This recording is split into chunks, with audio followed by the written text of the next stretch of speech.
This is 5 Minute Feng Shui Podcast, episode 106, The Feng Shui of Managing Money. Welcome to the 5 Minute Feng Shui Podcast, where each week I talk about how to move energy and make money. You'll learn how to create a prosperous home and an abundant life using classical Chinese Feng Shui. I'm your host, Katie Weber, publisher of the Red Lotus Letter, Feng Shui Easing for Wealth. Each week, I'll cover Feng Shui topics that can help you improve your life, share inspiring stories, and always end with 3 easy-to-implement Feng Shui tips that you can put to work right away, and usually in about 5 minutes. Now let's get started on the 5 minutes that could change your life.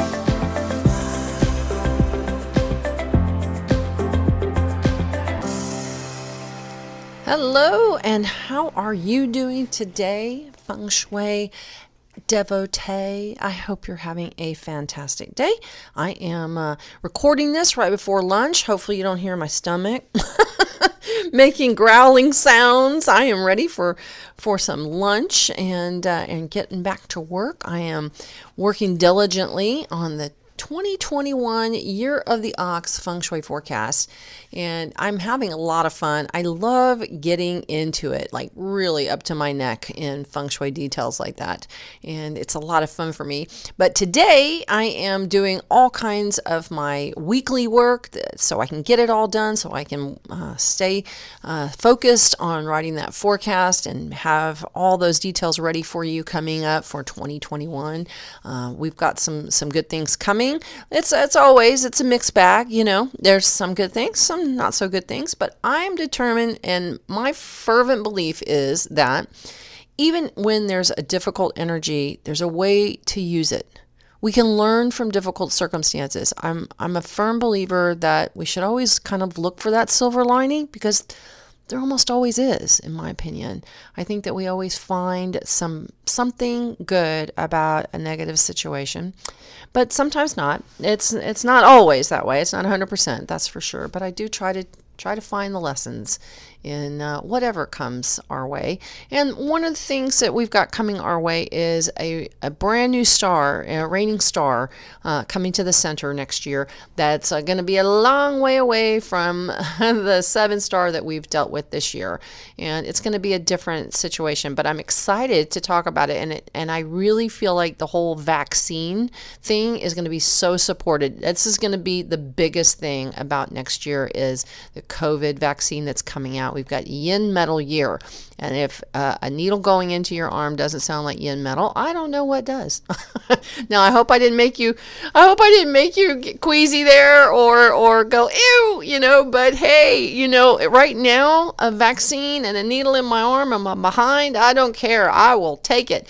I am excited for this vaccine to come out so that the world can go back to being the world, and we can go back to being us, just regular old us. I think that would sound really nice right about now. Well, before we get started talking about how to manage your money with Feng Shui, I want to mention I got an iTunes review, and it is from Captain J. Sparrow. How about that? I guess that's Jack Sparrow, and I get from the Black Pearl, right, on Pirates of the Caribbean. Maybe it's Johnny Depp. I don't know. That would be fabulous. I would love to count him as a fan. But here's the review, which I just loved. It gave me a 5 stars. So thank you, Captain Jack Sparrow, or Jay Sparrow. It says 5 Minute Feng Shui with Katie Weber is essential listening. Wow, Katie, I am blown away again at all the incredible, powerful information you pack into this short, easy to listen to, easy to apply, practical tips, and the results show. Each week, you sharpen my Feng Shui eyes and build my awareness. I am more in touch with my home, my family, and myself. It gives me confidence. Thank you.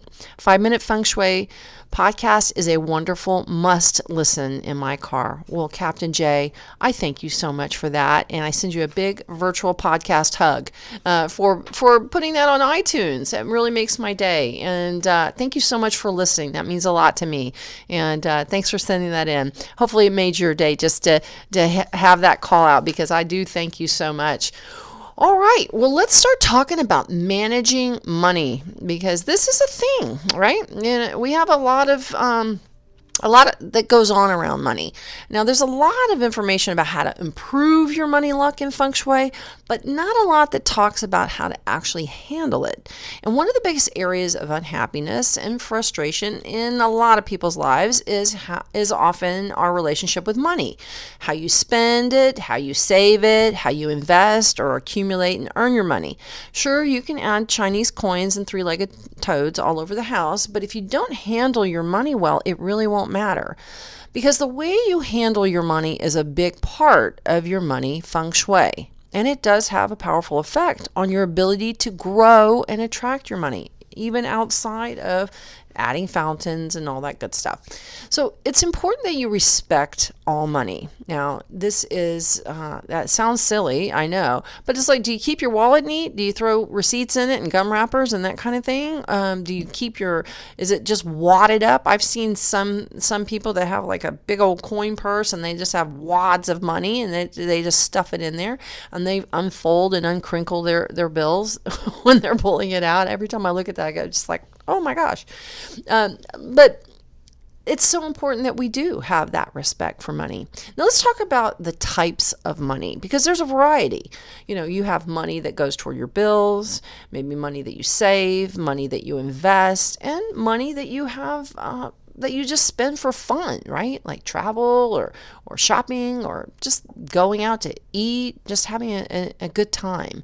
It's something that we like to think about money, but we don't like to think about our bills so much. But really giving your bills and payments some attention and respect is just as important. And in fact, I believe more important than keeping your eye on investments and the money that's coming in. We've got to watch the money that goes out, right? It's like watching annual Feng Shui afflictions. Managing your money by keeping your bills low and paid in a timely manner is a top priority in money Feng Shui. So setting up a system to manage your bills is really helpful, and it goes a long way toward creating better energy around your money.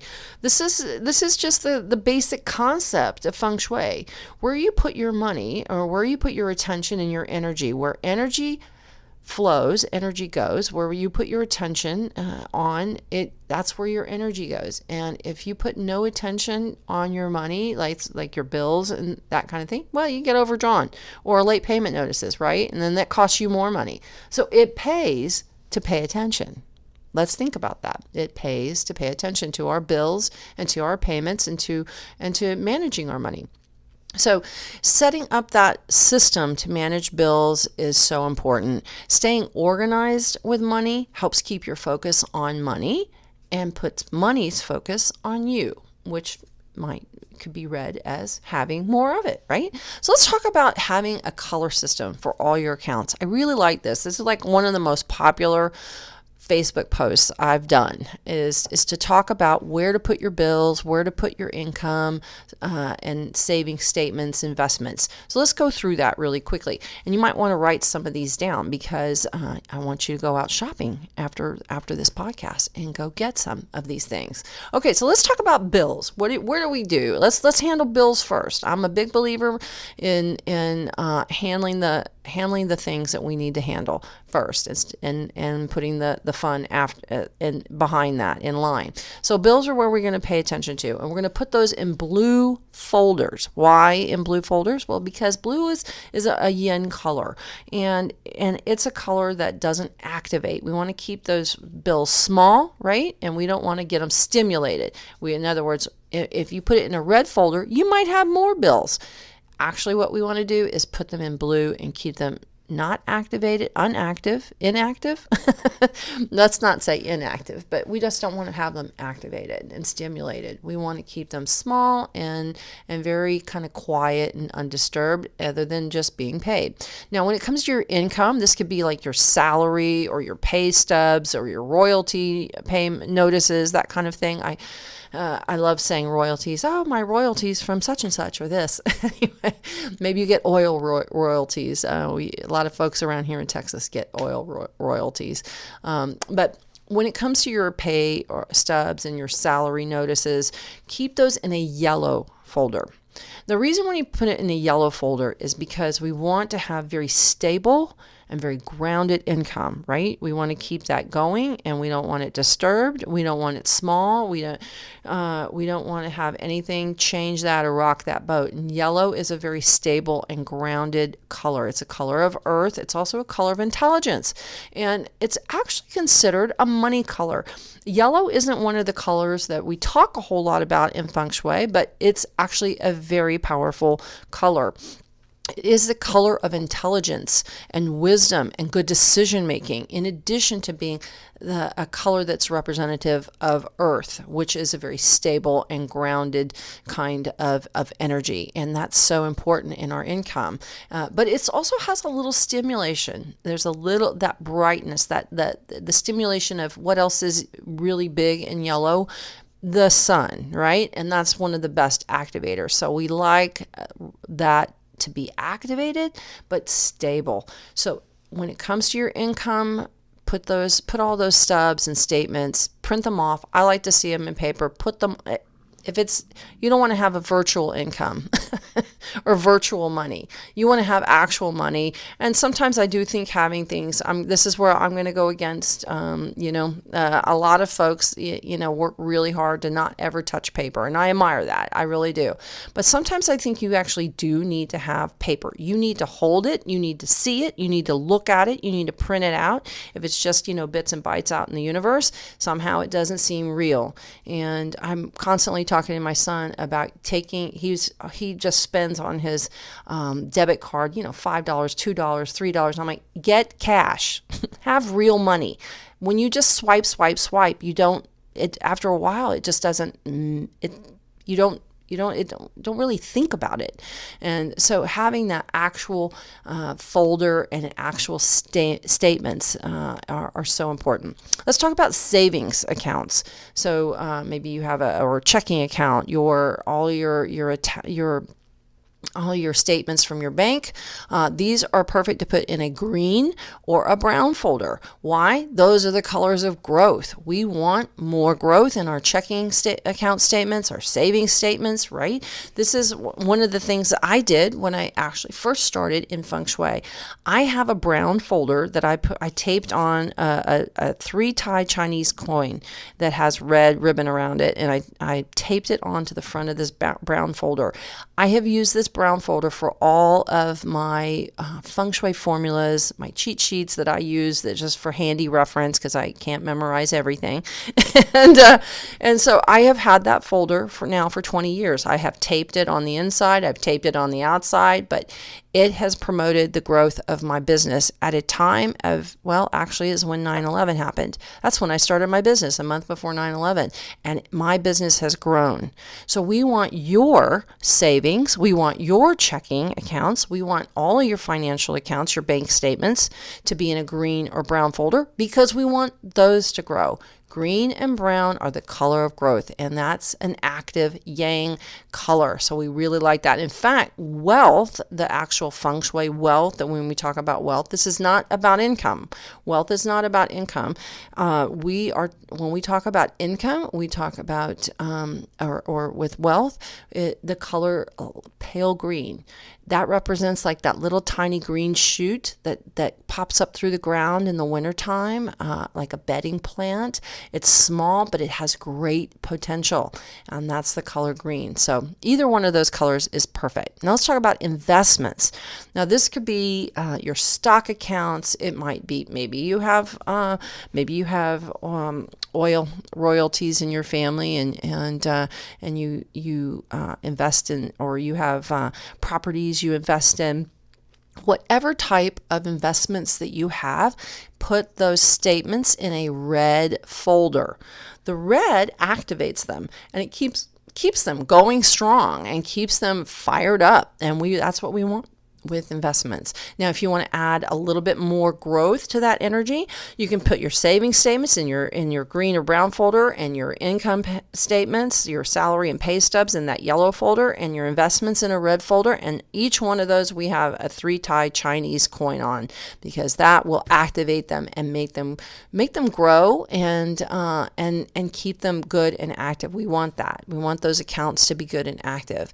Now, let's talk about containing bills and expenses. expenses. One of the ways that we handle money going out the door is by managing the bills that come into it.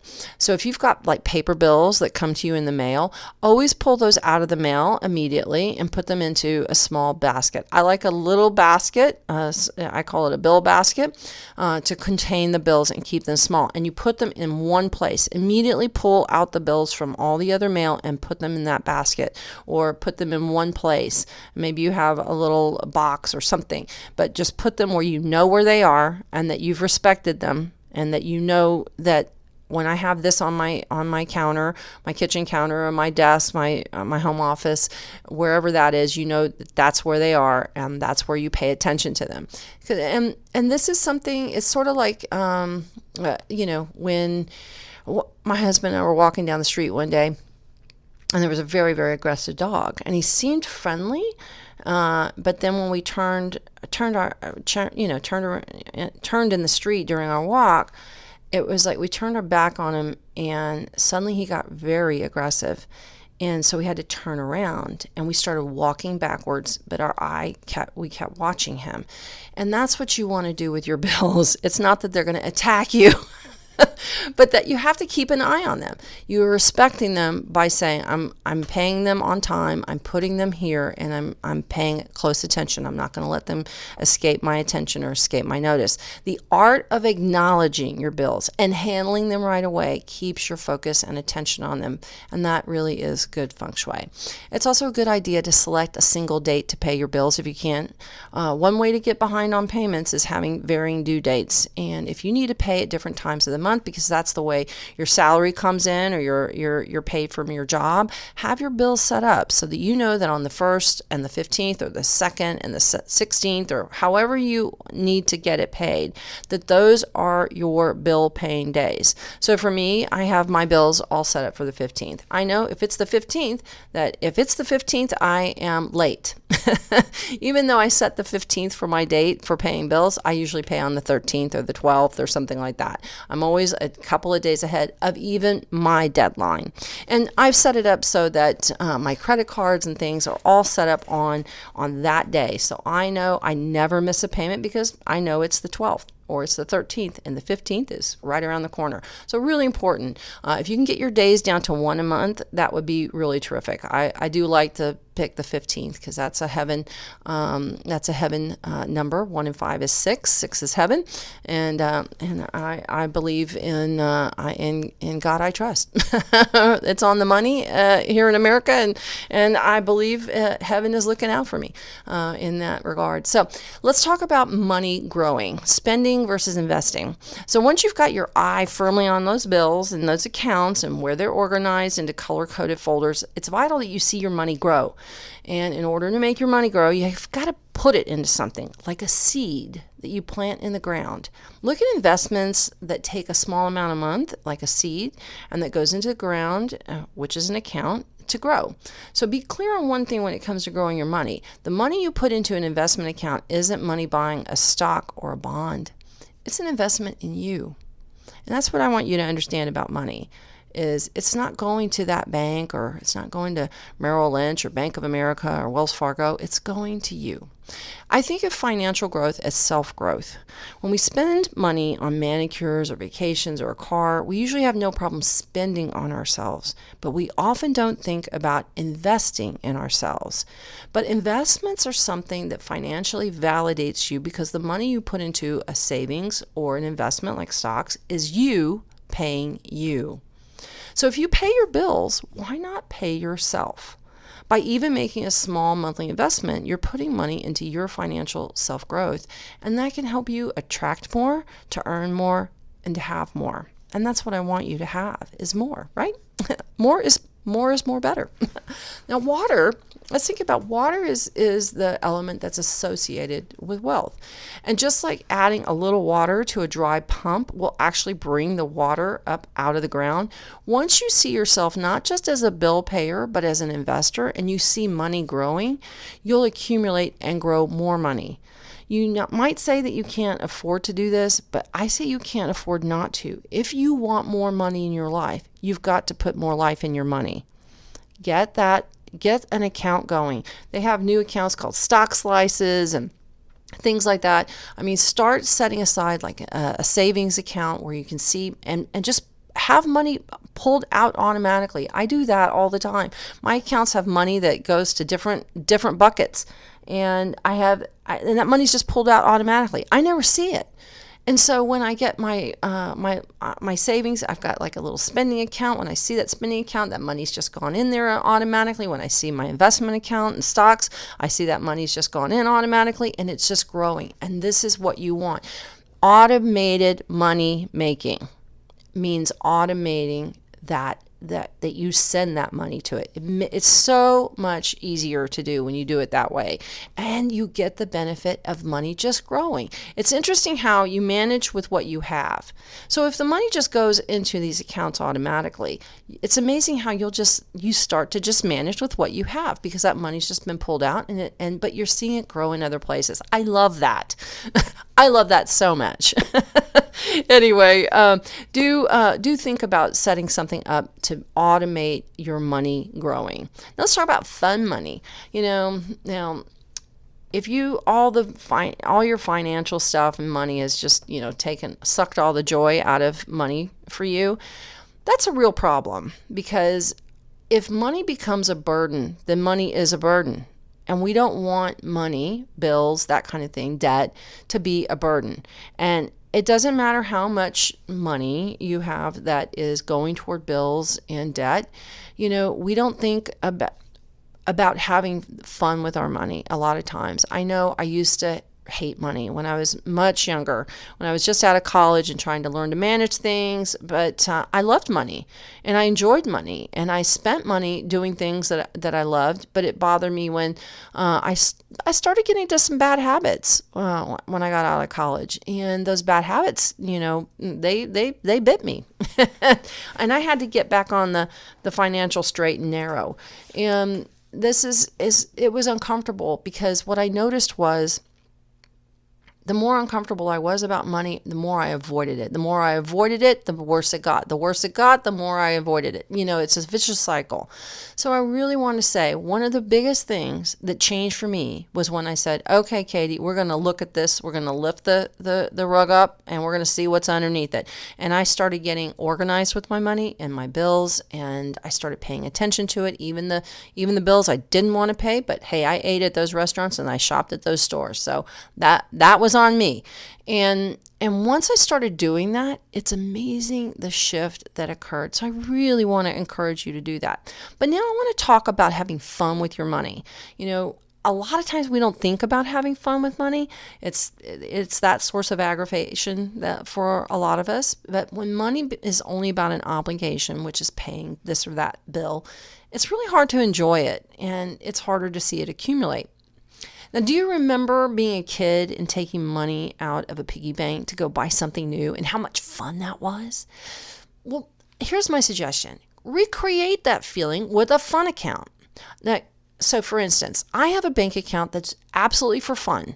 And every month I put a small amount of money. It's just automatically taken out of my business account, and it goes straight into my little fun account. And I spend it on whatever I want. This is what I love about this account. I use it to spend and buy anything I want, no matter what it is, and I never feel guilty about it, because that money is coming out of my fun bucket. And I like that. And I like knowing that that's my little piggy bank that I can go to anytime I want something, and not feel any pressure about it, because I'm not taking it out of any other account that needs to go to other things. This accounts for pure monetary joy, and I never feel guilty about it, because this account is purely for my pleasure. So think about setting up your own little fun account like this, so that you can associate having money that's just for your enjoyment. And once you get those accounts set up where you're paying attention to those bills, you've got it all organized by color, and you've got some investment or savings going in where things are going in, and then you've got something for just fun. I will tell you, it creates a shift. When you have a fun account, it makes a difference in terms of you start seeing money as fun. We need to see money in different ways. It can't just be a bill. We need to see money accumulate. So that's doing some kind of investment or something like that. have some savings, something like that. I like investments. That's me. Anybody that knows me knows I love that. But we also have an account that's just for pure pleasure, that you spend and you spend on that and on that account, and you never look back or think twice about it. And it's something that gives me a whole lot of pleasure. Well, this has been a fun episode for me. I like talking about money, and it's funny. I used to hate talking about money, and that's when I didn't have money. And when I got money, that's when I started liking to talk about it. It's funny how that works. So I hope this works for you. If you get any tips or any change of your mindset around money, hey, drop me a note and let me know. I always love to hear from you. Listen, have a great day. Have a great fun money day. Find $5 and go spend it on something fun that you never would do. Like for me, I'm not a big Starbucks girl, but I do love those Frappuccinos. Now let's talk about those 3 tips I always want to leave you with here at the last. And that is number 1, show money and bills your respect by putting those bills in a basket right away, taking them out and paying close attention to them, including setting those dates to pay them. So important. Work with your credit card companies and say, hey, I need to pay it on the 12th and the 28th, or whatever the days are that will work for your payment schedule. Number 2, watch your money grow and do it automatically. Have some kind of money. I don't care if it's just $5 a month or $1 a week. It doesn't matter, but do something where money just goes and grows. It does nothing else. Payments aren't made from it. Nothing else happens but grows. So important that you see money growing. Tip number 3, have a fun account. It's so important that we have fun with money. If money is always a begrudging thing, that is always just bills and it's misery and debt, that's not going to be any fun. So set up a fun account, or even if you would just withdraw a certain amount of money per month, just withdraw it automatically and set it up so that you do it. But then spend that money and do it with joy and pleasure, and don't look back and don't second guess or question yourself. When we use our other accounts to pay bills off of and that kind of thing, and we use it for fun, then that's when we can sometimes get into trouble. But when you create that fun account, you know how much you have in it, and that's what you use. So have fun with your money and be like a kid again with a piggy bank. It's a lot of fun to have a fun account. All right, have a great week. Thanks for listening to this episode of 5 Minute Feng Shui. I'll talk to you on episode 107. I hope you enjoyed today's episode of 5 Minute Feng Shui. If you did, please be sure to share this episode with your friends on social media, and let's change the world one home at a time. For more Feng Shui information and inspiration, sign up for my free weekly Feng Shui Easy. Just drop by redlotusletter.com to sign up, and I'll be in your inbox every Wednesday. And if you like this episode, I'd love it if you left a review on iTunes. If you do, send me the screenshot of your review to katie@redlotusletter.com with iTunes review in the subject line, and I'll send you a free gift as my thank you. I'll see you next week on the next episode of 5 Minute Feng Shui.